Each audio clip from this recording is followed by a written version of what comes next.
Bismillahirrahmanirrahim. Assalamualaikum warahmatullahi wabarakatuh. Alhamdulillahi rabbil alamin. Wabihi nasta'inu ala umur dunya waddin. Wassalatu wassalamu ala sayyidil mursalin wa imamil muttaqin, Nabiyyina Muhammadin wa ala alihi wa sahbihi wa man tabi'ahu bi ihsanin ila yaumiddin. Allahumma inna nas'aluka ilman nafi'a wa rizqan tayyiba wa amalan mutaqabbala.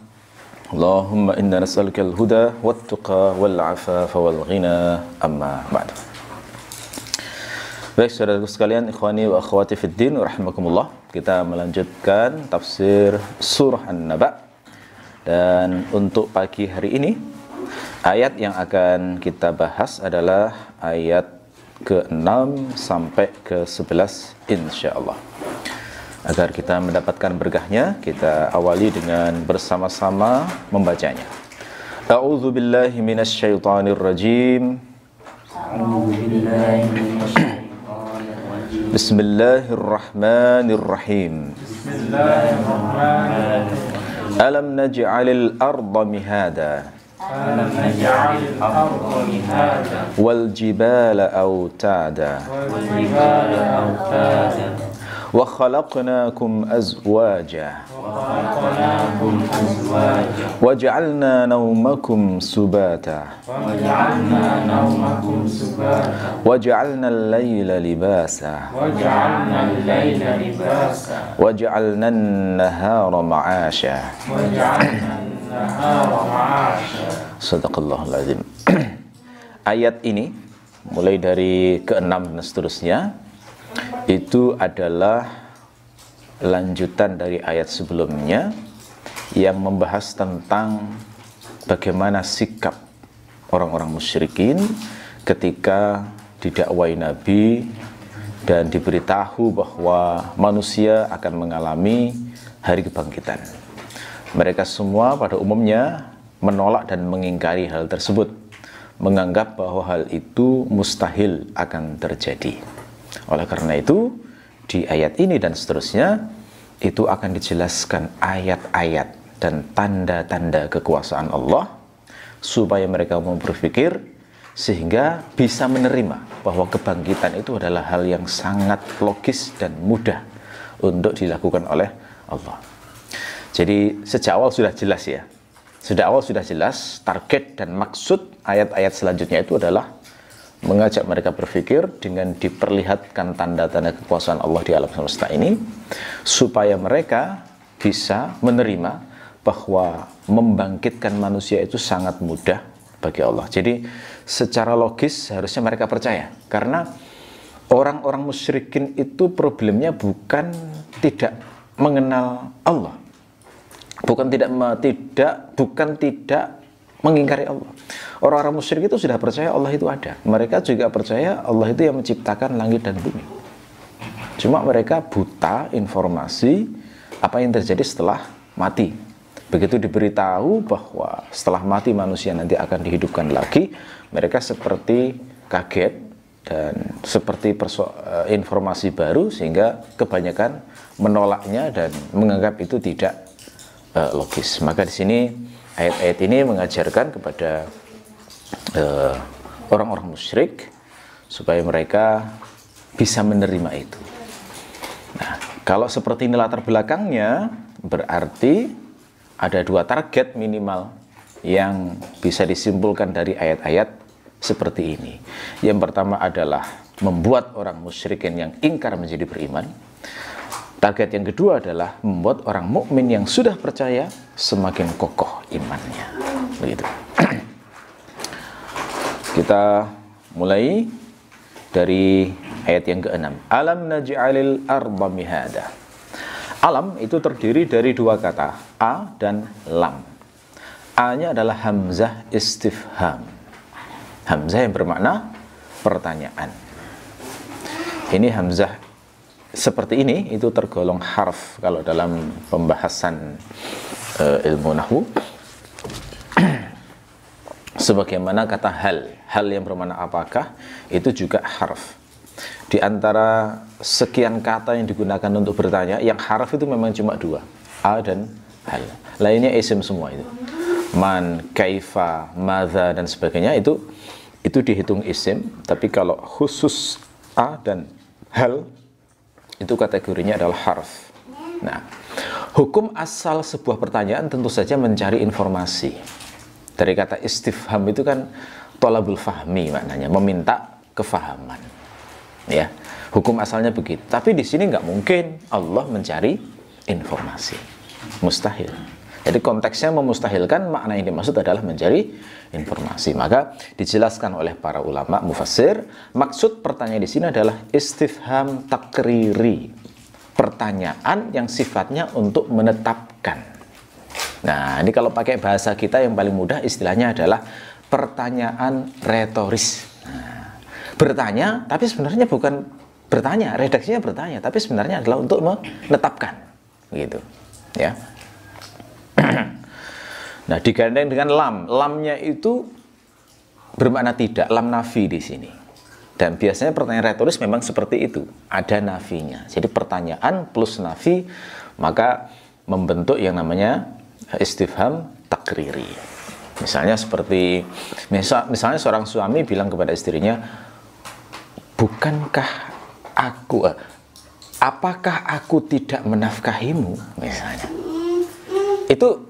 Itu pertanyaan bukan mencari tahu, enggak. Sang suami tahu bahwa suami sudah menafkahi istri, istri juga tahu bahwa suami memang menafkahinya.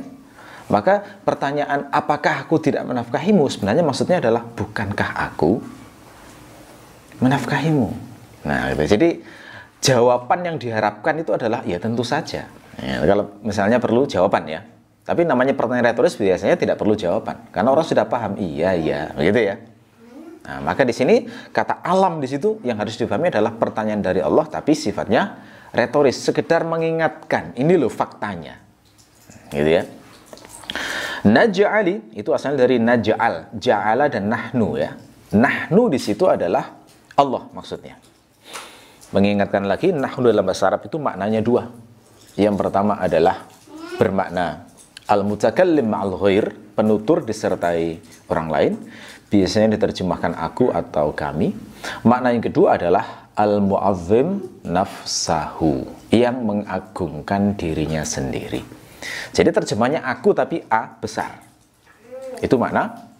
Nah, nggak usah ditakwil-takwil terlalu jauh ya. Kadang-kadang saya melihat sebagian penceramah takwil nahnu itu kalau Allah menyebut dirinya nahnu maka berarti ada keterlibatan yang lainnya. Nah, ini nggak berdasar menurut saya. Saya nggak tahu menjelas di kitab apa dasarnya kalau ada penjelasan seperti itu, karena orang Arab dari dulu nggak pernah bermasalah dengan kata nahnu, tidak pernah bermasalah dengan kata nahnu yang bermakna pengagungan ya, sehingga ketika turun ayat semacam ini nggak pernah diprotes oleh orang Arab karena mereka paham secara bahasa memang maknanya adalah mengagungkan dirinya sendiri. Kalau di bahasa Ibrani mirip dengan im, gitu ya, pengagungan. Elohim misalnya ya, Elohim, himnya itu bermakna ta'zim, pengagungan. Bisa juga untuk bentuk jamak. Ya. Asalnya adalah naj'al karena ada lam. Jadi lam itu fungsinya adalah menjazmkan, mensukunkan. Bahasa mudahnya mensukunkan naj'al. Aslinya kan naj'alu. Ja'ala plus nahnu naj'alu. Ja'ala bermakna menjadikan. Naj'al, naj'al aku menjadikan. Karena di sini disambung dengan al-ardha, alif lam, maka sukun itu ketika ketemu sukun di sini untuk memudahkan pelafalan berubah menjadi kasrah. Maka bacanya alam naj'alil. Jadi kasrohnya itu kasroh bukan kasroh asli itu. Itu sesungguhnya adalah karena iltiqa'us sakinain, bertemunya dua sukun. Bukankah aku menjadikan al-ardha? Al-ardha bermakna bumi. Ya, bumi sudah bisa dibayangkan namanya bumi ya. Bedakan dengan turab. Ya, bumi dengan turab itu berbeda. Turab itu tanahnya. Jadi kalau ada perintah tayamum dengan turab itu maknanya tanah. Beda lagi dengan debu. Kalau debu itu bahasa Arabnya ghubar. Al-ardu, turab, ghubar itu istilah yang berbeda-beda. Jadi ini maksud bumi di sini ya yang kita tempati, yang kita injak ini. Al-ardu seluruhannya. Kata mihada Nah, mihada itu maknanya adalah firash atau wita, kasur yang dibentangkan, kasur atau sesuatu yang dibentangkan. Sebagian ulama menafsirkan mihad itu bermakna mahdun, yakni buaian, ya, tempat untuk menidurkan bayi, ya gitu. Berarti terjemahan lengkap alam naj'alil arda mihada adalah, bukankah aku telah menjadikan bumi ini kasur yang membentang atau sesuatu yang membentangkan, ya. Nah, ini mengandung dua makna sebenarnya.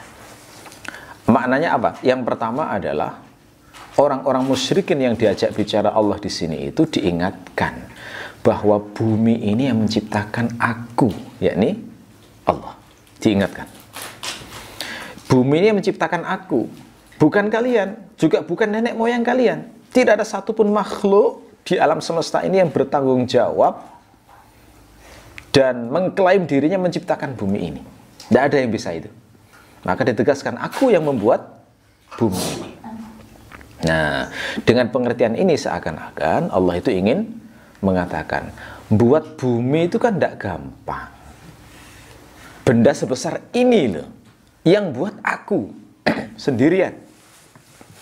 Kalau benda sebesar ini aku yang buat, maka kalau sekedar membuat kalian hidup lagi setelah mati, itu jauh lebih mudah. Nah, itu makna sederhana yang bisa kita tangkap di alam fikir masyarakat jahiliyah ketika turun ayat ini, gitu ya.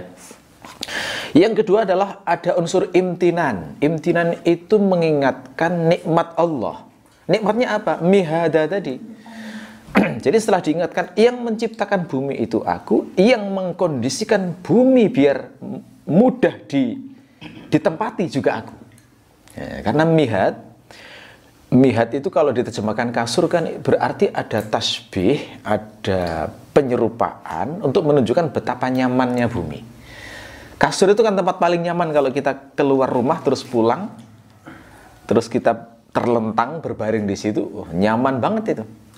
Pas kita dari luar capek, kepanasan, kehausan, kita berusaha mencari tempat yang teduh, nggak dapat. Sudah membayangkan berteduh dengan duduk santai aja sudah enak banget.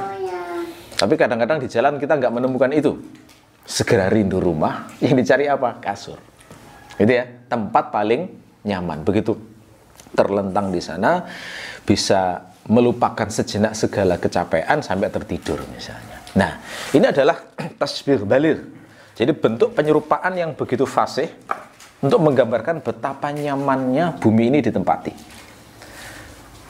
Apa bahasa Inggrisnya? Habitable. Sangat mudah, sangat enak untuk ditempati. Nah, ini adalah nikmat dari Allah. Mereka juga langsung bisa menerima masyarakat Quraisy itu, karena memang faktanya bumi ini ya memang enak ditempati, enak untuk berbaring, enak untuk duduk, enak untuk berjalan, begitu ya. Sehingga dengan begitu semakin tampak kekuasaan Allah, karena kekuasaan Allah tampak di bumi ini dengan ayat ini dalam dua hal tadi, dari sisi penciptaan, kemudian dari sisi itu enak, mudah ditempati. Lalu ini adalah berusaha memahami bagaimana kira-kira alam pikir masyarakat Quraisy saat mendengar ayat ini. Nah, kalau di zaman sekarang seharusnya orang di zaman sekarang itu jauh lebih kuat lagi imannya, jauh lebih kuat lagi karena melihat perkembangan sains yang begitu pesat, sehingga bisa lebih menghayati makna bumi enak ditempati itu seperti apa. Ya, kalau kita lihat di ilmu astronomi dan pokoknya membahas tentang luar angkasa, memang luar biasa bumi ini. Di antara seluruh planet di tata surya ini, yang paling enak ditempati cuma bumi.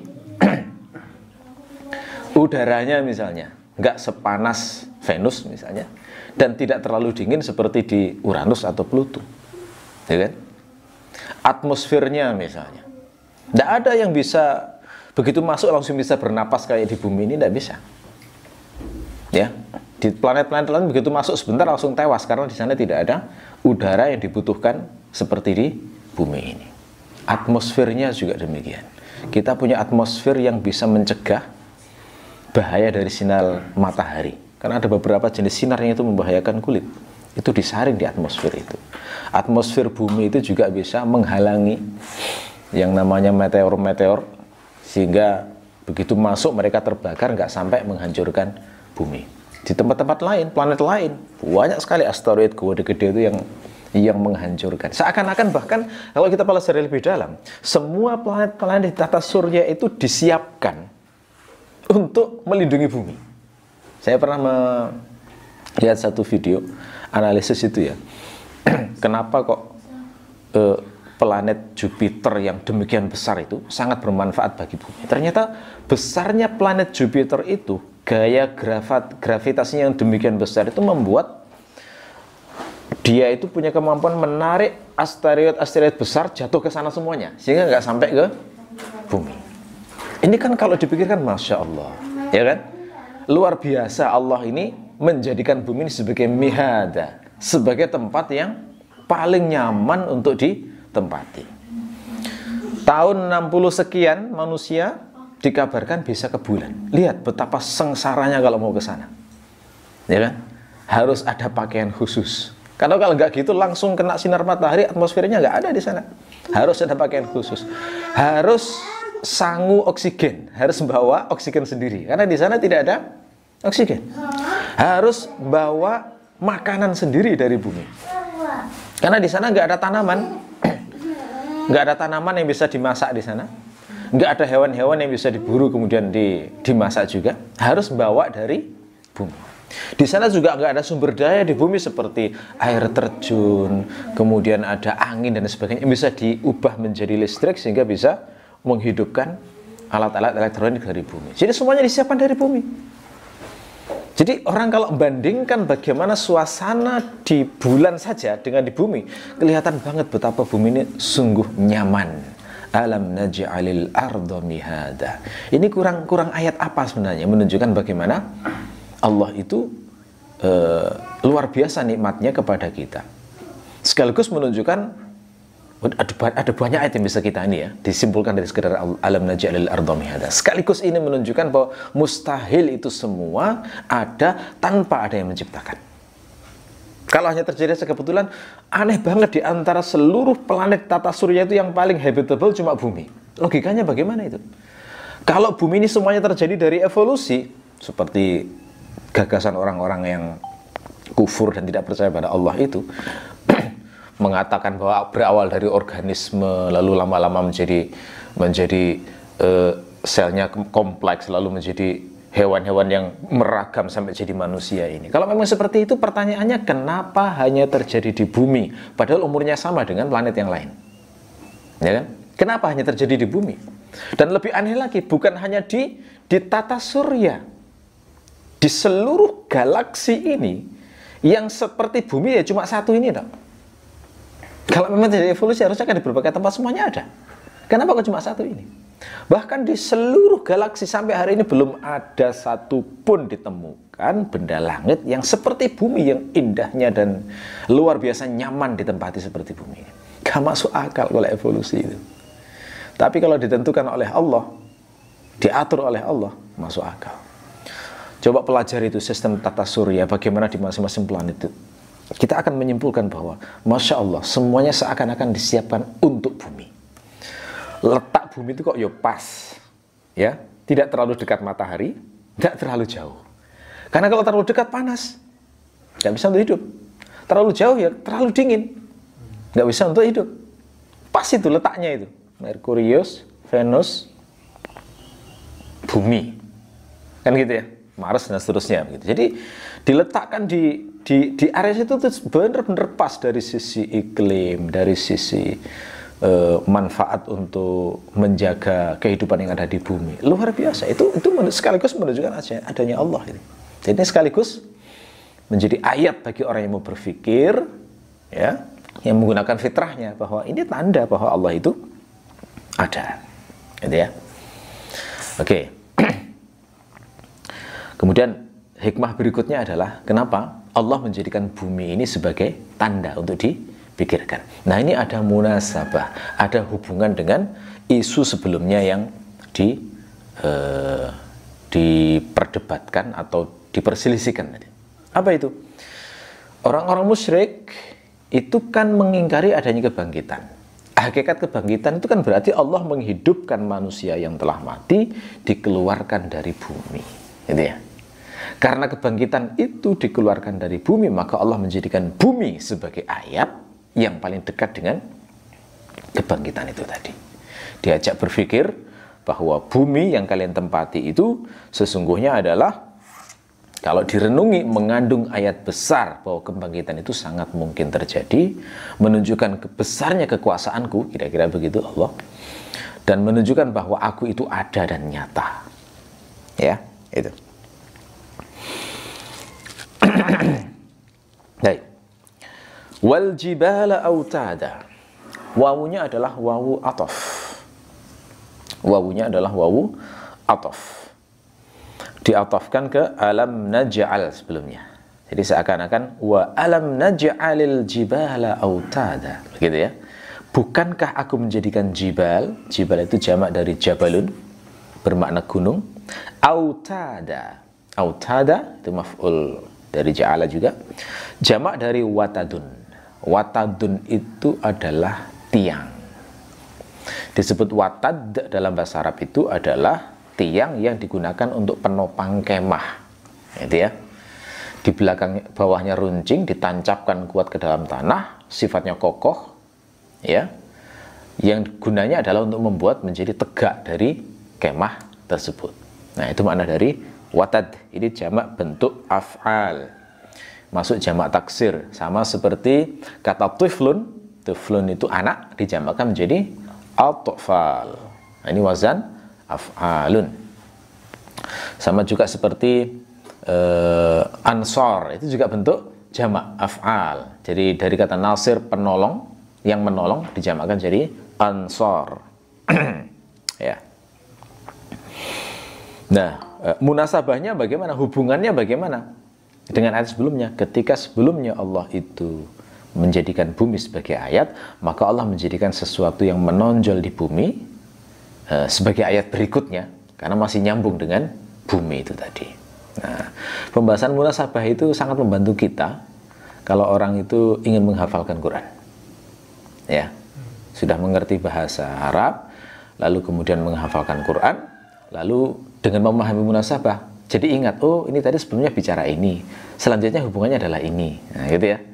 Jadi memang di antara unsur penting menghafalkan sesuatu itu adalah bisa membuat hubungan. Ada linking. Aktivitas linking itu sangat penting untuk mengingat sesuatu. Makanya beberapa orang mengembangkan teknik hafalan Quran itu dengan cara menghubungkan. Kayak ke anak-anak misalnya, dihubungkan dengan gerakan, gitu ya. Nah, ada yang dihubungkan dengan makna dan sebagainya. Yang paling kuat memang harusnya dengan makna. Menghubungkan dengan makna. Nah, pembahasan tentang munasabah itu pentingnya begitu. Setelah kalla saya'lamun summa kalla saya'lamun, ayat berikutnya apa? Oh, ayat berikutnya adalah Allah menjelaskan bukti kebenaran kebangkitan. Yang dipakai sebagai bukti apa? Yang paling dekat dengan makna kebangkitan, yakni bumi itu sendiri, karena manusia dikeluarkan dari bumi di hari kebangkitan. Setelah membahas bumi, gunung. Nah, karena gunung adalah unsur yang menonjol yang bisa dilihat oleh orang-orang Arab. Kenapa gunung ini menjadi sering dihubungkan Allah dengan bumi? Nah, ini kalau kata Ibnu Asyur, Allah itu sengaja menjadikan gunung itu sebagai ayat bagi orang-orang musyrikin Arab, karena orang Arab itu memandang gunung itu sebagai bentang alam yang paling memberikan banyak manfaat bagi mereka. Ya, terutama orang-orang masyarakat Quraisy. Apa manfaatnya? Di antaranya kata Ibnu Asyur, di sana itu ada tempat mengalirnya air. Jadi namanya gunung, di sana kan air hujan ke sana, biasanya sumber-sumber mata air kan muncul dari situ. Gitu ya. Tempat mengalirnya mata air di lembah. Di kaki-kaki gunung itu banyak sumber air. Sehingga orang kalau membutuhkan air yang bening itu pergi ke kaki gunung. di negeri kita Indonesia juga kita merasakan ya, kualitas air yang paling bagus itu air pegunungan. Ya, saya asli dari Batu sehingga bisa mengatakan begitu karena bisa merasakan sendiri. Sudah mencoba berbagai air di berbagai negeri, di berbagai tempat.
Kerak bumi itu tipis sekali.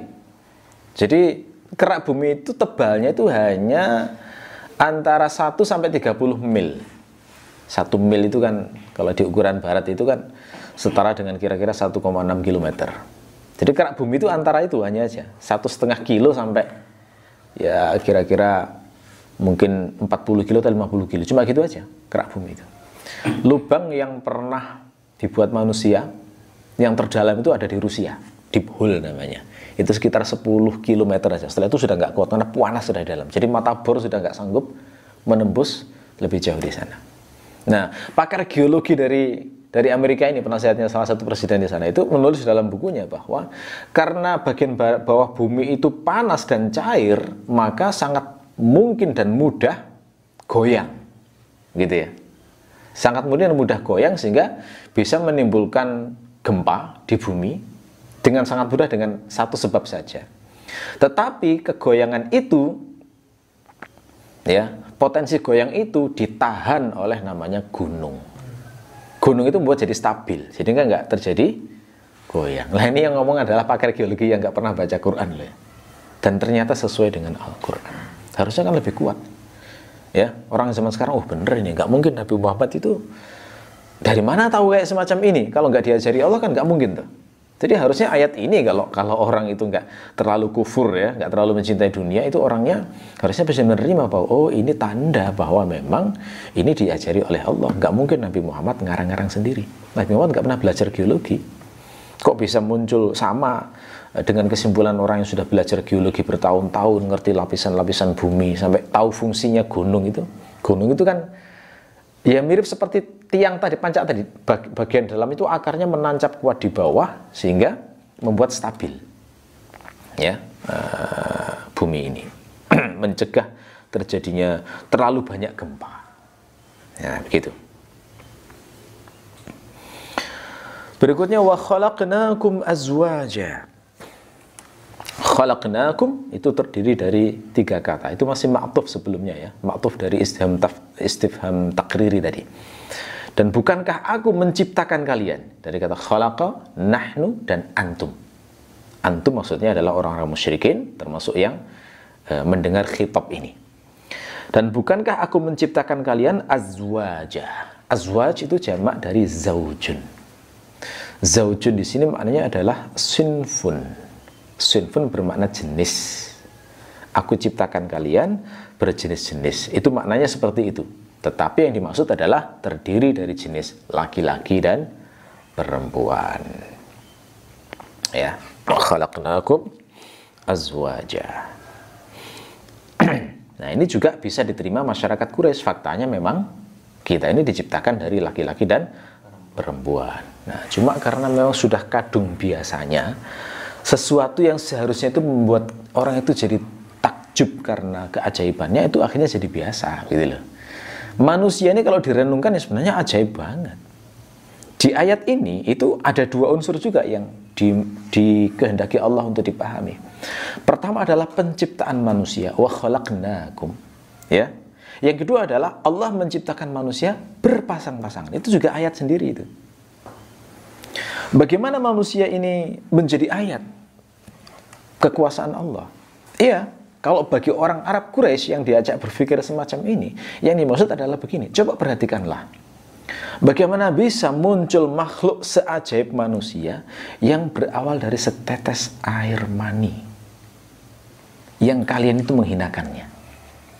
Kok bisa dari setetes air itu kemudian muncul manusia yang bisa berpikir, yang bisa berbicara, yang bisa mendebat, yang bisa merancang, yang memiliki perasaan benci, memiliki perasaan cinta, yang memiliki perasaan dengki, itu hanya dari setetes itu.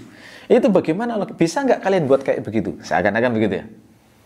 Nah, itu kalau dipikirkan, renungkan, akhirnya harusnya orang-orang yang mengetahui itu, oh iya, tidak mungkin kalau bukan Allah yang membuatnya. Nah, kalau sudah diyakini bahwa yang buat itu Allah, ya seharusnya kalau hanya sekedar membuat manusia kembali dibangkitkan lebih mudah dari Allah.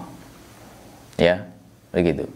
Ini maksud ayat ini disampaikan itu biar begitu, lebih yakin lagi bahwa kebangkitan itu memang logis. Jadi perhatikan ya, sampai sini tuh berapa kali Allah itu menunjukkan ayat supaya orang itu yakin adanya hari kebangkitan. Itu menunjukkan betapa pentingnya iman ini. Dan penyakit orang hari ini tuh memang rata-rata adalah karena nggak meyakini kebangkitan. Atau lisannya ngomong yakin tapi praktek hatinya nggak menunjukkan yakin. Karena kalau orang yakin hari kebangkitan, tidak pernah melebaikan urusan duniawi. Nah, peradaban hari ini yang menguasai manusia, itu adalah peradaban yang mengingkari, mengkufuri hari kebangkitan, baik secara lugas atau implisit. Di dunia Islam sekalipun, itu banyak muslim yang lisannya mengatakan iman, tapi prakteknya tidak mengimani hari kebangkitan. Karena itu ya, prinsip utama, tanda utama orang iman hari kebangkitan adalah zuhud. Tidak pernah melebaikan urusan duniawi. Peradaban barat semuanya melebaikan urusan duniawi. Semuanya. Karena bagi mereka hidup itu ya cuma ini toh. Karena itu mereka semangat untuk memewahkan kehidupan dunia ini, semangat untuk memajukan, untuk membuat nyaman saja. Nah, saat mereka itu membahas tentang Islam sekalipun, itu nggak pernah diimani aspek kepercayaannya, enggak. Hanya dianggap sebagai budaya, fenomena sosial saja. Rasulullah nerima wahyu itu nggak diterima itu wahyu, itu ya itu semacam gejala kejiwaan, begitu bilangnya. Mereka mengingkari memang. Nah, cuma karena mereka dikenal sebagai seorang peneliti, itu kan cara menyampaikannya smooth, itu nggak terasa bagi orang-orang yang santri-santri yang tidak kritis, ya, bagi orang-orang yang belajar yang terhadap buku-buku mereka yang mungkin kebetulan bisa bahasa Inggris atau apa, tapi nggak kritis, itu nggak terasa kalau itu adalah pengingkaran. Kalau menunjukkan bahwa mereka nggak percaya namanya wahyu, ya, termasuk kepercayaan terhadap akhirat, itu dianggap sebagai cara brilian Muhammad membuat orang itu menjadi terkontrol perbuatannya. Oh, begitu. Dianggap sebagai gagasan. Bahkan Tuhan pun dianggap gagasan. Itu ya. Jadi nggak dianggap benar-benar nyata itu. Levelnya sampai seperti itu. Ya, Karen Armstrong itu ngarang sebuah buku A History of God. Sejarah Tuhan. Itu intinya ingin mengatakan Tuhan itu gagasan, tidak ada realitanya. Gimana maksudnya Tuhan sebagai gagasan? Kok bisa muncul ide tentang Tuhan? Nah, mereka cara pikirnya begini. Manusia itu menciptakan ide tentang Tuhan, itu sebenarnya adalah bentuk pelarian, karena tidak bisa menyelesaikan masalah hidupnya. Contoh misalnya, ini contoh dari saya sendiri ya, untuk memudahkan pemahaman. Ada suatu bangsa yang menderita karena penjajahan. Namanya dijajah, maka timbul reaksi alami melawan. Dijajah, melawan. Ketika melawan itu, ternyata penjajahnya lebih canggih itu peralatan perangnya. Punya senapan, punya ini. Sementara yang dijajah itu hanya punya pedang, tombak, dan anak panah misalnya. Sehingga setiap perang mesti kalah. Kalah, bangkit lagi melawan. Lalu kemudian kalah lagi. Melawan lagi, kalah lagi. Sampai akhirnya lemes sudah. Ya sudahlah. Kalau memang nggak bisa menang, ya aku sabar saja. Karena Tuhan cinta orang yang sabar. Biarlah penjajahku yang zalim itu nanti disiksa di akhirat sana. Sementara aku yang sabar ini nanti dimasukkan ke dalam surga. Aku yakin namanya hari akhir itu ada. Karena karena tidak mungkin Allah itu akan zalim terhadap hambanya. Oh, ini diejek oleh orang-orang yang menganggap bahwa Tuhan itu sebagai sebuah ide saja. Katanya, nah ini cara pelarian orang yang tidak bisa menyelesaikan masalahnya. Karena dia gagal menyelesaikan masalahnya, maka dia menciptakan ide tentang Tuhan, ide tentang surga, ide tentang neraka, ide tentang hari penghisapan. Dengan begitu maka dia bisa tenang, bisa melanjutkan hidup, bisa move on. Dia nggak terlalu meratapi nasibnya karena dia percaya nanti ada sesuatu setelah mati. Jadi itu semuanya ide saja yang diciptakan untuk menenangkan jiwa mereka. Itu cara pikirnya Barat itu kayak begitu. Ya. Tuhan pun dianggap sebagai ide. Gak percaya mereka ya. Tuhan pun tidak dianggap sebagai ide. Ya. Oleh karena itu, nah ini kata Feuerbach, filosof dari Jerman. Oleh karena itu, orang yang ingin melejitkan potensinya, ingin meledakkan potensinya, maka dia harus meninggalkan ide tentang Tuhan. Meninggalkan semua ide tentang yang gaib, lalu fokus dengan cara pikir yang logis, empiris, dan rasional. Nah, itu. Dari situlah maka kemudian itu ditempa filosofi yang lain, akhirnya kemudian meledak jadi Renaissance di Eropa itu. Jadi memang teknologi dan sains Eropa itu meledak setelah mereka meninggalkan agama, memang iya.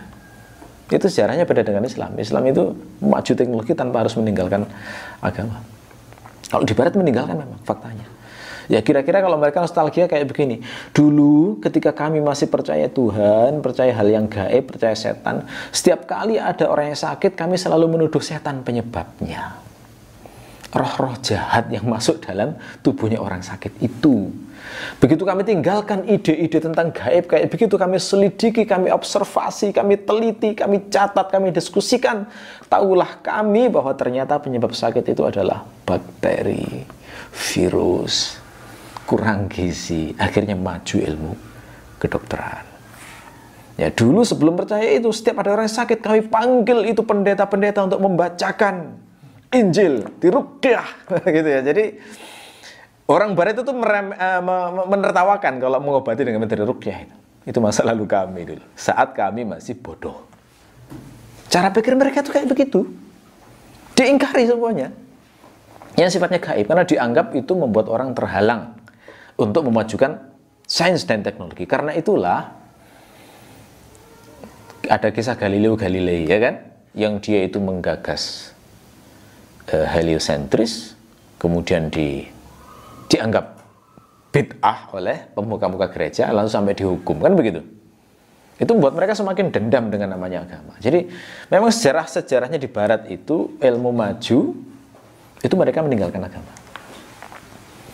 Jadi sampai Tuhan pun dianggap ide sudah. Yang pernah baca, saya baca itu bukunya Karen Armstrong, itu intinya Masya Allah, sejauh ini orang tersesat ya. Ayat sebanyak ini tuh diabaikan, lalu ngikuti zon-zonnya masing-masing gitu ya, untuk akhirnya mengingkari adanya Tuhan. Itu jadi fitnah banget bagi orang yang terbiasa belajar di barat dan dasar imannya lemah. Langsung bisa menerima mereka. Ya.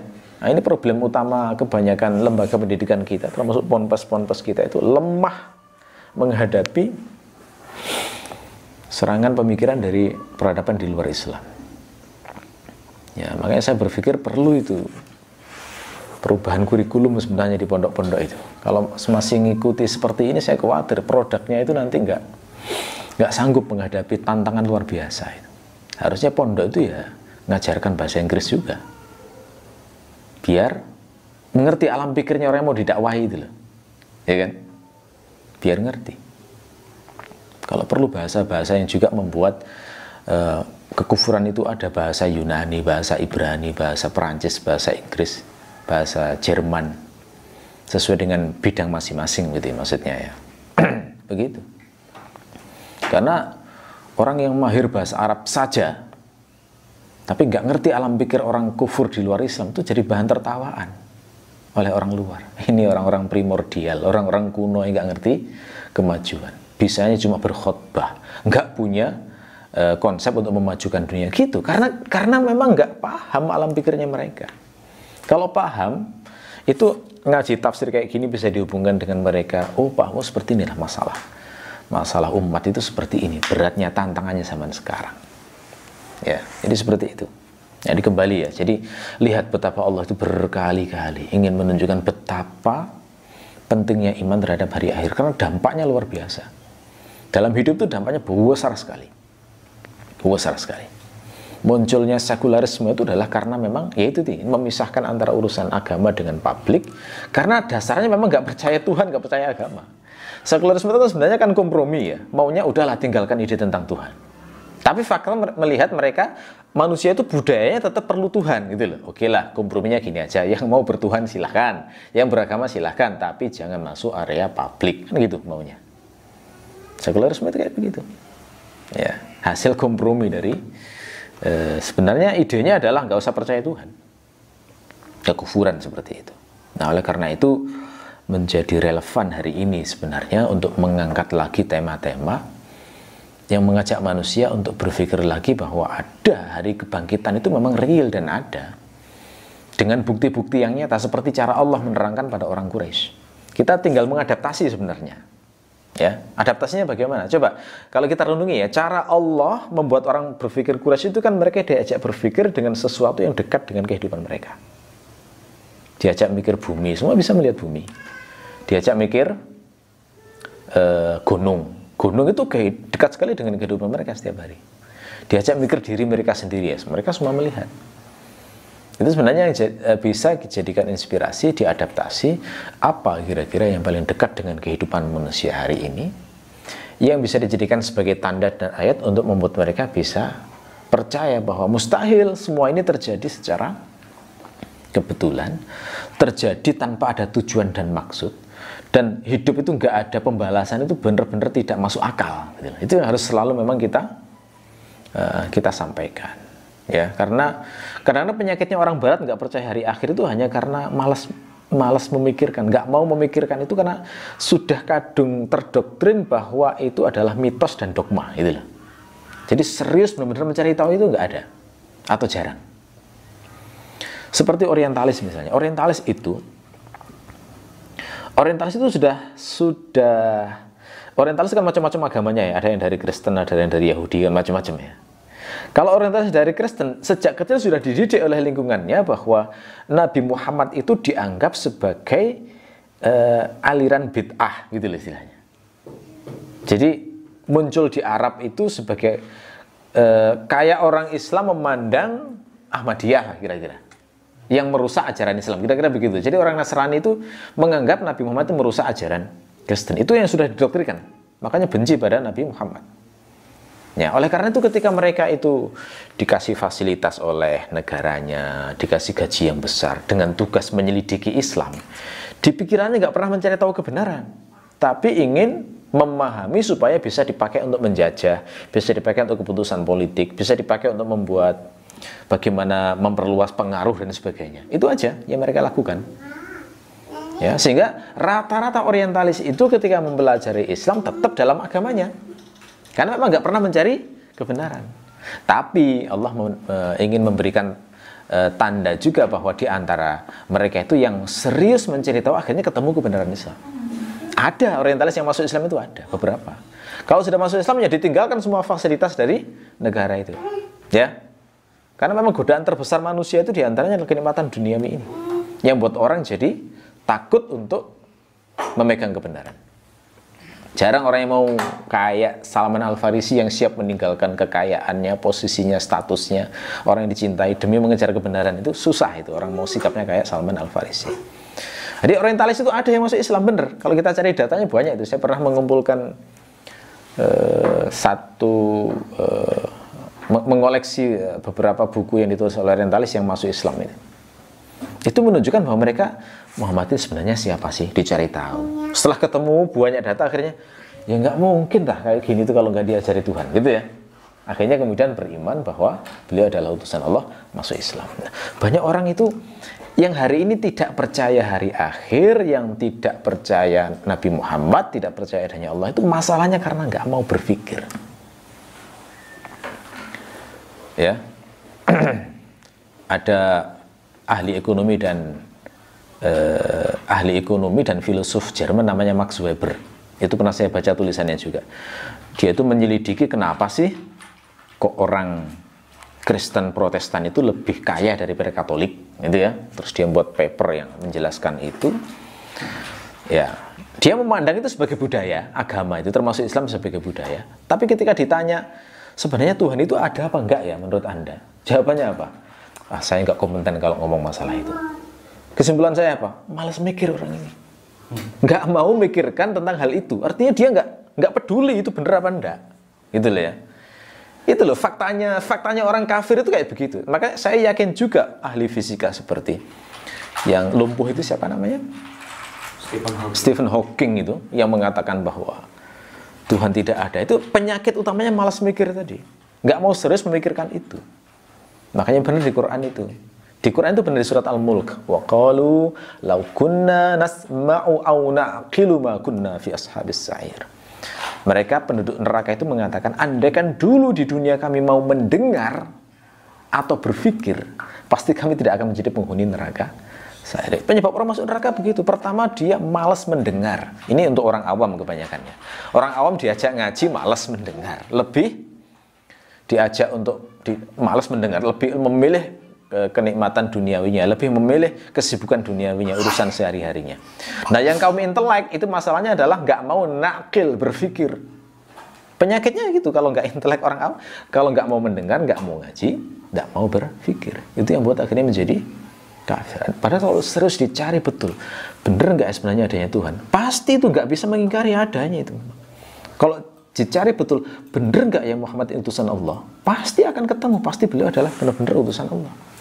Kalau dipikir betul, bener nggak ya ada kehidupan setelah mati? Kalau mau berpikir betul, pasti akan ketemu itu. Itu keyakinan kita. Dan memang buktinya seperti itu. Ya, oke. Wah, ini melebar, tapi tujuannya biar kita lebih bisa menghayati kenapa Allah sampai memberikan banyak ayat. Ya. Jadi ayat yang pertama adalah kita disuruh Allah untuk melihat penciptaan kita sendiri. Kalau di alam fikir, alam masyarakat jahiliyah adalah penciptaan dari manusia itu. Ya, dari setetes air mani kok jadi manusia secanggih ini. Nah, itu ya. Itu bagi Arab jahiliyah itu sebenarnya ya ayat besar juga kalau benar-benar mau berpikir.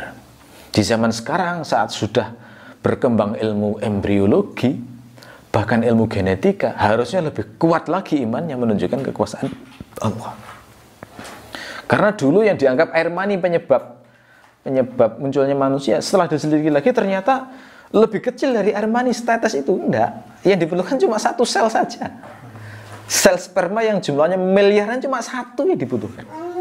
Kan lebih kecil loh berarti. Ketemu dengan ovum. Setelah ketemu kemudian jadi zigot, ya kan? Dari zigot kemudian mereka itu berdiferensiasi dari satu sel menjadi dua. Berkembang dari satu sel menjadi dua sel, dari dua menjadi empat, dari empat menjadi 8, terus sampai berjuta-juta, bermiliar-miliar sel. Di sini terjadi keajaiban. Apa itu? Di minggu tertentu sel itu tiba-tiba berdiferensiasi, membedakan dirinya. Ada yang menjadi otak, ada yang menjadi jantung, ada yang menjadi usus, ada yang menjadi pembuluh darah. Padahal kalau kejadiannya itu dari satu zigot yang bulat membelah jadi dua jadi 4, harusnya kan bunter juga ya jadinya. Harusnya kan gitu toh, logika sederhana ini. Tapi ini kok seakan-akan ada perintah gitu loh ya di minggu tertentu. Hei kamu jadilah otak, hei kamu jadilah mata, hei kamu jadilah pembuluh darah.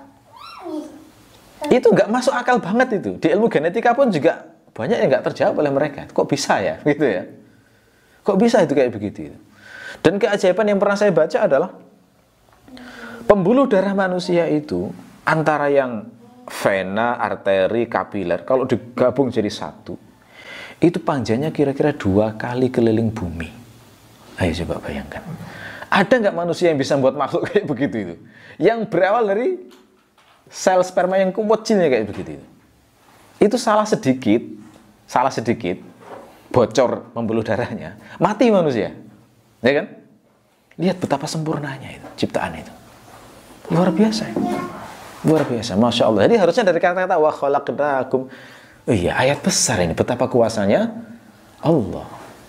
Maka kalau sekedar membangkitkan ya gampang banget. Harusnya begitu loh ya. Orang mendalami genetika harusnya lebih kuat imannya. Tapi gara-gara tadi ya, malas mikir tadi itu, akhirnya banyak informasi yang masuk dalam otaknya yang dipikir ya hanya cara kerja alam ini tanpa pernah mencari tahu di balik itu ada apa. Sains itu hanya menjawab pertanyaan how, bagaimana cara kerjanya. Tapi tidak pernah bisa menjawab pertanyaan why, kenapa. Tidak bisa itu. Karena memang nggak pernah peduli, nggak mau mikirkan itu, dianggap bukan bidangnya. Itu kan penyakitnya orang zaman sekarang, fitnahnya sains hari ini kan begitu, ya. Nah, termasuk azwaja dibuat berpasang-pasangan ini ajaib sekali. Kalau cara pikir evolusi, makhluk organisme itu berkembang, berevolusi, itu tujuannya adalah untuk mempertahankan hidup, ya. Nah, jadi sekarang pertanyaan besar itu, kalau memang benar setiap organisme berjuang mempertahankan hidup, kenapa manusia itu perlu jadi 2 jenis? Apa gunanya ada laki-laki dan perempuan kalau tujuannya hanya mempertahankan hidup? Ya, kan nggak ada gunanya itu. 2 jenis itu perlu hanya untuk regenerasi, reproduksi, gitu kan? Biar gantian hidupnya, kan begitu sebenarnya reproduksi itu tujuannya. Nah, kenapa kok ada 2 jenis? Kenapa kok ada gantian segala hidup ini? Kalau memang hanya untuk mempertahankan hidup, harusnya kan manusia itu evolusinya adalah menuju kekekalan, ya enggak? Semakin lama semakin panjang usianya, kan begitu tuh? Karena bagaimana bisa bertahan menghadapi kehidupan ini semakin kompleks, semakin canggih, semakin hebat, semakin panjang umurnya, semakin kekal, akhirnya nggak pernah mati. Harusnya kan begitu. Tapi tidak, manusia justru kalau dicari dari bukti-bukti sejarah justru tambah pendek umurnya. Nabi Adam 1000 tahun, turun sampai sekarang banyak orang yang mati muda, ya kan? Itu nggak masuk akal sekali cara pikir evolusi itu. Maka di dibuat dua jenis ini kan, kalau orang mau mikir, iya ya, kenapa dua jenis? Dua jenis ini berarti kan orang itu akan menghasilkan keturunan generasi baru yang akan menggantikan kita mendiami tempat yang namanya bumi ini. Terus kenapa ya kita kok gantian ya? Nah kan gitu tuh. Untuk apa pentingnya gantian hidup ini gitu loh? Apa fungsinya? Kan timbul pertanyaan jadinya seperti itu. Nah ini ayat Allah. Ini kalau mengimani Islam terjawab semuanya. Oh lah ya, memang kan dinamakan khalifah, hidupnya kan gantian. Allah berkehendak memang gantian. Dijelaskan bahwa tujuan hidup itu ibadah, tapi dikasih waktu, enggak seterusnya di bumi, diuji sekitar 60 tahun, 70 tahun, setelah itu dimatikan, ganti generasi baru. Kan begitu. Itu makna khalifah di bumi kan seperti itu. Dari kata khalafa yakhlufu, menggantikan. Karena hidupnya bergantian. Ya, lalu kalau dilihat lagi, laki-laki dan manusia itu ada banyak keajaiban. Kenapa? Laki-laki kalau ketemu wanita itu ada satu perasaan yang susah dijelaskan ya, kayak ketertarikan, lalu ada cinta. Cinta ini pun juga kayak aneh begitu ya. Cinta itu kayak kliknya ke orang tertentu, gitu kan? Kan nggak mungkin ya setiap laki-laki ketemu wanita cinta, 1000 wanita cinta, kan nggak mungkin. Kenapa itu kok kliknya ke hanya orang-orang tertentu? Itu kan juga aneh itu. Ya, itu aneh. Kok bisa semacam ini? Itu nggak bisa dijelaskan dengan bertumpu pada sains saja. Ya, jadi ini jadi ayat Allah juga itu. Allah kuasa yang buat seperti ini. Maka lebih dari itu tentu Allah lebih kuasa lagi, gitu ya.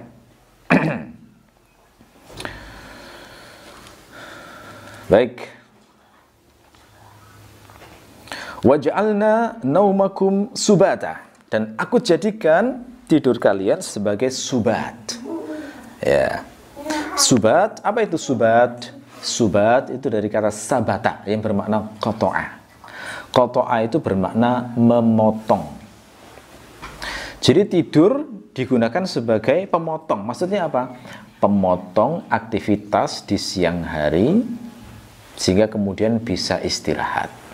Ya, sebagian mufassir itu langsung menafsirkan subat bermakna rohah, istirahat. Nah ini tafsir makna. Kalau makna bahasa dari subat itu bukan istirahat, bukan. Subat itu maknanya adalah memotong. Tapi gimana hubungannya memotong dengan istirahat? Maksudnya memotong aktivitas sehingga kemudian bisa istirahat, gitu ya. Itu makna waj'alna naumakum subata. Ya. Tidur itu memang salah satu nikmat dari Allah, nikmat besar. Karena dengan tidur itu orang bisa merefresh tubuhnya yang capek. Tidur itu juga kalau orang merenungi betul, ya, tidur itu bisa membuat orang tidur itu adalah jenis paksaan dari Allah untuk membuat orang itu bisa menjadi segar kembali pikiran maupun tubuhnya. Ya.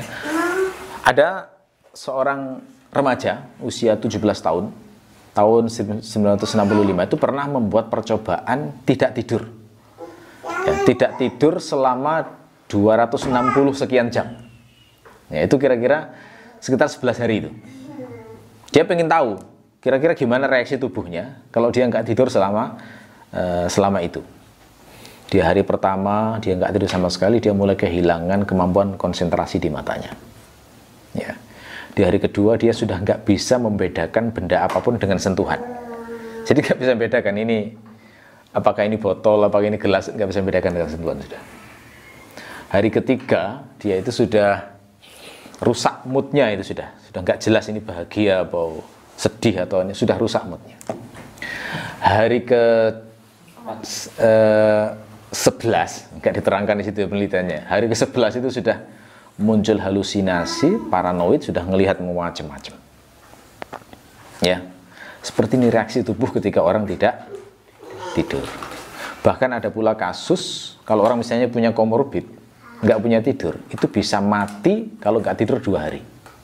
Itu ada penelitian juga itu. Ada fans sepak bola yang pengen melihat Piala Dunia ya, dia sampai nggak tidur 2 hari. Dia punya penyakit stroke. Gak tidur 2 hari langsung mati dia. Jadi memang luar biasa itu. Makanya bisa tidur itu nikmat loh ya. Luar biasa itu. Orang yang nggak bisa tidur itu terasa betul betapa sengsaranya nggak bisa tidur itu. Makanya mudah tidur itu Masya Allah itu juga nikmat dari Allah. Karena dengan tidur itu segar. Ada penelitian juga orang yang setelah belajar kemudian tidur itu hasil belajarnya itu akan menjadi memori jangka panjang. Jadi melekatnya kuat banget. Ya, kuat banget. Jadi itu, kalau orang kurang tidur, maka bisa rusak itu otaknya, dan ketika mengingat sesuatu itu juga hanya menjadi memori jangka pendek yang tidak masuk ke memori jangka panjang. Ada penelitiannya itu. Jadi kalau Allah sampai memaksa kita untuk tidur, itu kan nikmat besar itu dari Allah. Itu ya. Dan manusia tidak bisa menolak tidur, ya kan? Sebagaimana manusia tidak bisa menolak lapar, nggak bisa menolak haus, itu paksaan dari Allah, paksaan yang sifatnya nikmat. Dan dari tidur juga kita bisa merenungi betapa manusia itu banyak menyia-nyiakan waktunya. Kenapa? Karena tidur itu adalah aktivitas yang paling banyak menghabiskan umur kita. Rata-rata manusia tidur itu 8 jam sehari, dan itu maknanya sepertiga dalam satu hari, sepertiga dari 24 jam. Berarti kalau Allah ngasih usia 60 tahun, sebenarnya tidurnya 20 tahun itu. Sisanya untuk aktivitas yang lain. Dan mayoritas manusia menggunakan aktivitas lain itu adalah untuk kepentingan duniawi. Jarang yang ingat misinya hidup ini adalah untuk menyembah Allah. Kalaupun menyembah asal-asalan. Ya, begitu ya. Makanya benar dikatakan wal asri innal insana lafi khusrin. Demi waktu, manusia itu benar-benar dalam kerugian. Karena sudah 20 tahun digunakan untuk tidur. Terus masih dikasih waktu ekstra masa kecil, itu kan belum ditaklif tuh. Sekitar 10 tahun. Berarti 30 tahun sudah sebenarnya nggak diapa-apain oleh Allah. Andai kan 60 tahun berarti hanya 30 tahun itu yang dihisap kan. Itu masih ada kegiatan rutin, makan, minum, mencuci baju, yang semuanya orang pasti akan melakukannya. Nah, sudah tahu waktu sesempit itu masih digunakan untuk main-main itu kan, betapa ruginya manusia, ya kan? Dikecualikan illal ladzina amanu, kecuali orang yang beriman, wa amilus sholihat, dan beramal soleh, karena berarti menggunakan waktunya untuk beramal soleh, dan seterusnya ya. Jadi gitu. Jadi menjadi ayat. Tidur ini termasuk menjadi ayat adalah dari sisi mimpinya. Mimpi itu ayat. Kalau menurut sains psikologi, mimpi itu dianggap proyeksi pikiran saat terjaga, gitu ya. Ini kalau dari sisi hadis, itu hanya menyentuh sepertiga dari hakikat mimpi. Karena Nabi mengatakan mimpi itu ada 3 macam. Yang dari Allah, yang dari setan, dan pikiran saat terjaga. Yang ditemukan oleh sains itu hanya sepertiganya. Yang 2 ini nggak bisa dijelaskan oleh mereka. Karena fakta manusia itu ada mimpi-mimpi yang itu tidak bisa dijelaskan oleh sains. Contoh misalnya, mimpinya Nabi Yusuf. Tiba-tiba diperlihatkan matahari, bulan, dan 11 bintang bersujud pada beliau. Nggak bisa dijelaskan. Mimpinya raja di zaman Nabi Yusuf. Ya nggak? 7 sapi gemuk dimakan 7 sapi kurus. Ternyata ramalan masa depan. Itu gimana? Proyeksi pikiran saat jaga itu gimana logikanya? Nggak bisa. Kalau dari sisi itu, ya kan? Mimpi raja di masa jahiliyah yang meramalkan kedatangan Rasulullah. Itu juga ada, dan ternyata sesuai dengan kondisi itu. Bahkan mimpi-mimpi kita kan juga kita rasakan begitu tuh. Pernah nggak merasakan mimpi yang itu merupakan ramalan masa depan? Ya, saya nggak tahu antum. Kalau saya pernah beberapa kali merasakan, dan itu nggak bisa dijelaskan dengan logika dan sains. Sangat tidak memuaskan kalau seperti itu. Jadi mimpi itu juga ayat dari Allah membuktikan bahwa ya Allah yang buat, Allah yang ngatur. Kalau buat sesuatu yang secanggih itu bisa, maka yang lebih kecil dari itu ya lebih bisa lagi. Lalu kenapa Allah menjadikan mimpi sebagai ayat? Ini masih terkait dengan manusia. Jadi sebelumnya kan diajak berpikir tentang alam semesta ya, gampangannya. Diajak berpikir tentang bumi, diajak berpikir tentang gunung, setelah itu diajak berpikir menoleh ke dirinya sendiri, manusia. Karena manusia adalah objek yang akan dibangkitkan Allah. Setelah diajak berpikir manusia dari sisi penciptaannya dan fakta bahwa dia itu berpasang-pasangan, Lalu diajak salah satu hal terpenting pada manusia, hal penting pada manusia yang merupakan kegiatan harian, yakni tidurnya. Kenapa pakai tidur sebagai ayat? Karena tidur sangat dekat dengan kematian, sebagaimana bangun tidur sangat dekat dengan hari kebangkitan. Nah, rahasianya seperti itu. Jadi nanti kita itu kalau mati itu ya kayak tidur itu kira-kira. Dan nanti saat bangun, dibangkitkan itu ya kagetnya kayak seperti bangun tidur. Loh, sudah pagi dah. Nah, kira-kira begitu. Loh, sudah dibangkitkan Allah ini. Kira-kira begitu. Itu yang dinyatakan di surat Yasin. Wa qalu man ba'atsana min marqadina, qalu ya wailana man ba'atsana min marqadina, hadza ma wa'ada ar-rahman wa sadaqal mursalun. Orang-orang itu kaget semuanya, mengatakan, celaka kami, siapa yang membangunkan kami dari tempat tidur kami? Man ba'atsana min marqadina. Marqad itu isim makan dari kata raqada. Raqada maknanya tidur. Jadi rasanya kayak seperti bangun tidur. Jadi coba bayangkan ya, kita itu selalu diingatkan mati setiap hari dengan tidur, dan diingatkan hari kebangkitan setiap hari dengan bangun tidur. Maka bahagialah orang yang bangun tidur selalu ingat Allah. Alhamdulillah. Itu ya, bersyukur masih dihidupkan oleh Allah. Sebelum tidur, ingat Allah.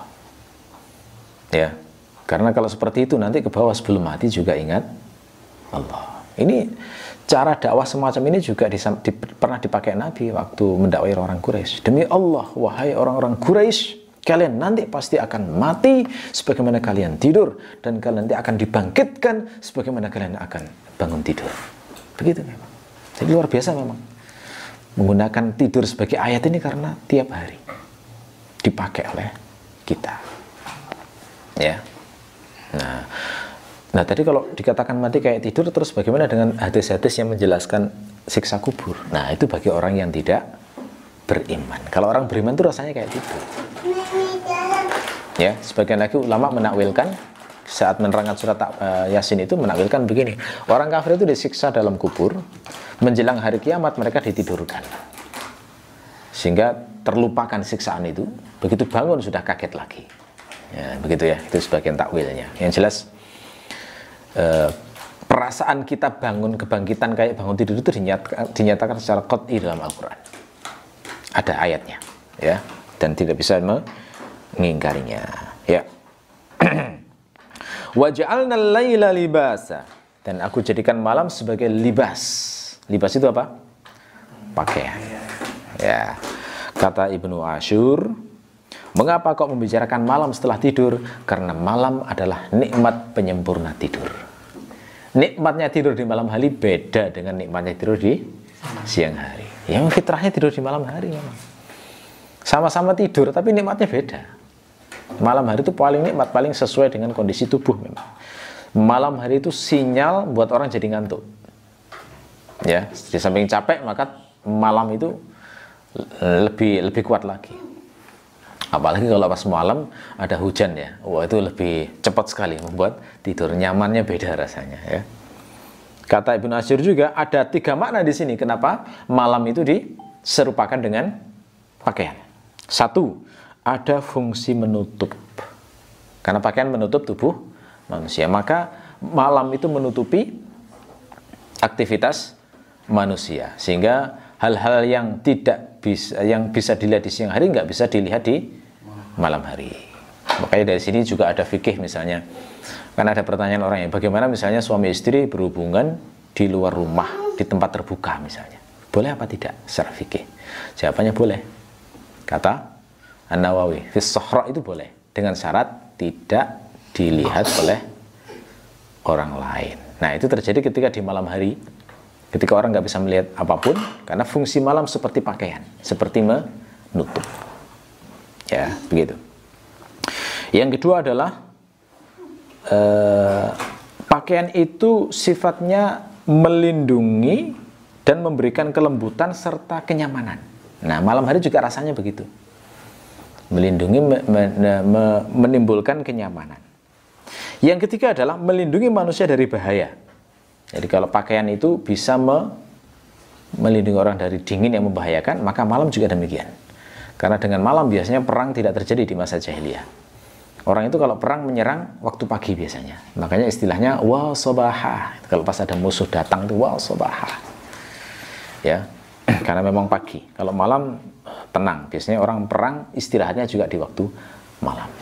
Nah, ini juga mudah diterima oleh orang masyarakat jahiliyah karena faktanya memang seperti itu. Pakai malam seperti pakaian. Di zaman sekarang harusnya lebih kuat lagi imannya karena orang tahu bagaimana proses terjadinya siang dan malam. Oh, ternyata itu dari pergerakan bumi yang mengitari, yang berotasi, ya, sehingga terjadi siang dan malam. Bagian yang kena matahari namanya siang, yang tidak terkena matahari namanya malam. Yang menjadi keajaiban kekuasaan Allah adalah kok bisa mereka itu bergerak dengan gerakan yang demikian teratur itu, menaati Allah tanpa membangkang sedikit pun.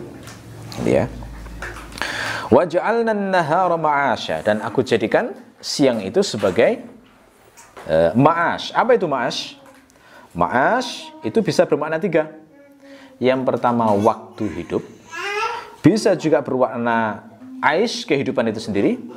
Yang ketiga bisa bermakna segala sesuatu yang diperlukan untuk menunjang hidup.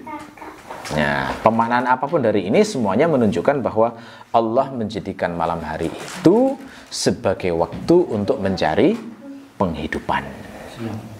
Siang ya. Allah menjadikan siang hari itu sebagai waktu untuk mencari penghidupan. Karena siang hari ada cahaya, sehingga orang mudah melihat sesuatu, sehingga bisa untuk mencari rezeki.